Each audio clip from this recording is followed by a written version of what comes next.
Jangan ada satupun yang terprovokasi. Semuanya mahasiswa satu komando. Kawan-kawan, ingat tujuan kita ke sini bukan untuk melakukan anarkis.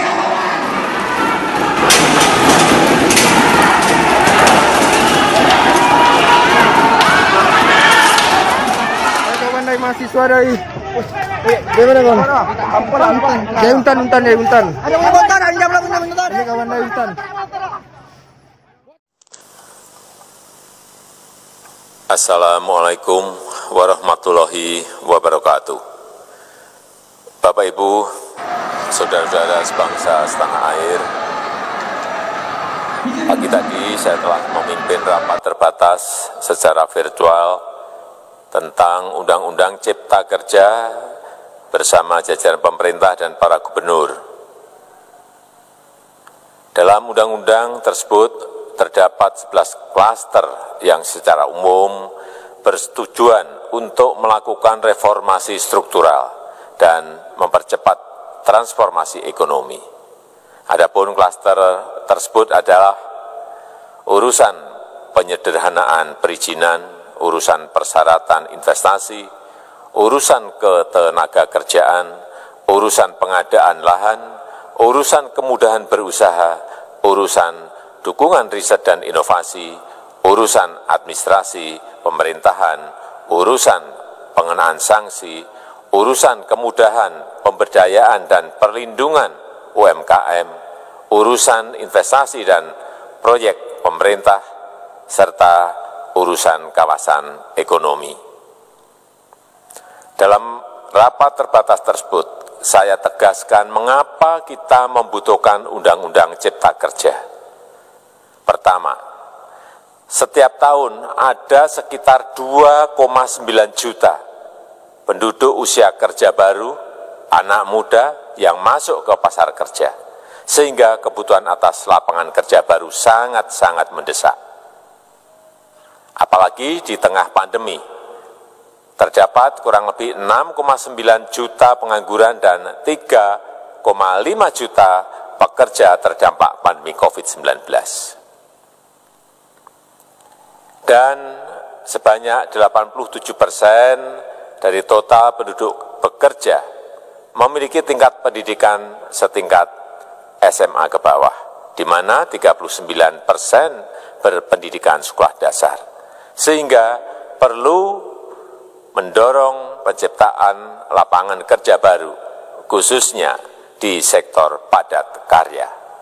Jadi, Undang-Undang Cipta Kerja bertujuan untuk menyediakan lapangan kerja sebanyak-banyaknya bagi para pencari kerja serta para pengangguran. Kedua, dengan Undang-Undang Cipta Kerja akan memudahkan masyarakat, khususnya usaha mikro kecil, untuk membuka usaha baru. Regulasi yang tumpang tindih dan prosedur yang rumit dipangkas. Perizinan usaha untuk usaha mikro kecil UMK tidak diperlukan lagi, hanya pendaftaran saja. Sangat simpel. Pembentukan PT atau perseroan terbatas juga dipermudah. Tidak ada lagi pembatasan modal minimum. Pembentukan koperasi juga dipermudah. Jumlahnya hanya 9 orang saja. Koperasi sudah bisa dibentuk. Kita harapkan akan semakin banyak koperasi-koperasi di tanah air. UMK, usaha mikro kecil yang bergerak di sektor makanan dan minuman. Sertifikasi halalnya dibiayai pemerintah. Artinya gratis. Izin kapal nelayan penangkap ikan misalnya, hanya ke unit kerja Kementerian KKP saja. Kalau sebelumnya harus mengajukan ke Kementerian KKP, Kementerian Perhubungan, dan instansi-instansi yang lain. Sekarang ini cukup dari unit di Kementerian KKP saja. Ketiga, Undang-Undang Cipta Kerja ini akan mendukung upaya pencegahan dan pemberantasan korupsi. Ini jelas karena dengan menyederhanakan, dengan memotong, dengan mengintegrasikan ke dalam sistem perizinan secara elektronik, maka pungutan liar, pungli dapat dihilangkan. Namun, saya melihat adanya unjuk rasa penolakan Undang-Undang Cipta Kerja yang pada dasarnya dilatar belakangi oleh disinformasi mengenai substansi dari undang-undang ini dan hoax di media sosial. Saya ambil contoh, ada informasi yang menyebut tentang penghapusan UMP, upah minimum provinsi, UMK, upah minimum kota kabupaten, UMSP, upah minimum sektoral provinsi. Hal ini tidak benar, karena faktanya upah minimum regional, UMR, tetap ada. Ada juga yang menyebutkan bahwa upah minimum dihitung per jam. Ini juga tidak benar. Tidak ada perubahan dengan sistem yang sekarang. Upah bisa dihitung berdasarkan waktu dan berdasarkan hasil. Kemudian adanya kabar yang menyebutkan bahwa semua cuti sakit, cuti kawinan, cuti khitanan, cuti baptis, cuti kematian, cuti melahirkan dihapuskan dan tidak ada kompensasinya. Saya tegaskan juga ini tidak benar. Hak cuti tetap ada dan dijamin.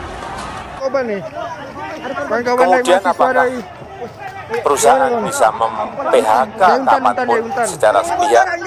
Ini juga tidak benar. Yang benar, perusahaan tidak bisa mem-PHK secara sepihak. Kemudian juga pertanyaan mengenai benarkah jaminan sosial dan kesejahteraan lainnya hilang. Yang benar, jaminan sosial tetap ada.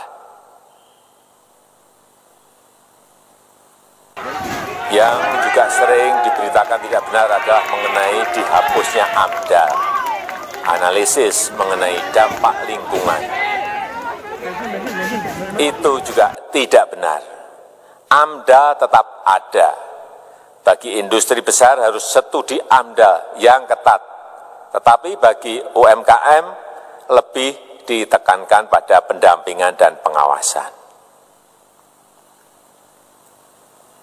Ada juga berita mengenai Undang-Undang Cipta Kerja ini mendorong komersialisasi pendidikan. Ini juga tidak benar. Karena yang diatur hanyalah pendidikan formal di kawasan ekonomi khusus, di KEK. Sedangkan perizinan pendidikan tidak diatur di dalam Undang-Undang Cipta Kerja ini. Apalagi perizinan untuk pendidikan di pondok pesantren. Itu tidak diatur sama sekali dalam Undang-Undang Cipta Kerja ini. Dan aturannya yang selama ini ada tetap berlaku. Kemudian diberitakan bahwa keberadaan bank tanah. Bank tanah ini diperlukan untuk menjamin kepentingan umum, kepentingan sosial, kepentingan pembangunan nasional, pemerataan ekonomi, dan konsolidasi lahan serta reforma agraria. Ini sangat penting untuk menjamin akses masyarakat terhadap kepemilikan tanah, kepemilikan lahan, dan kita selama ini tidak memiliki bank tanah. Saya tegaskan juga bahwa Undang-Undang Cipta Kerja ini tidak melakukan resentralisasi kewenangan dari pemerintah daerah ke pemerintah pusat. Tidak ada. Perizinan berusaha dan pengawasannya tetap dilakukan oleh pemerintah daerah sesuai dengan NSPK, norma, standar, prosedur, dan kriteria yang ditetapkan pemerintah pusat.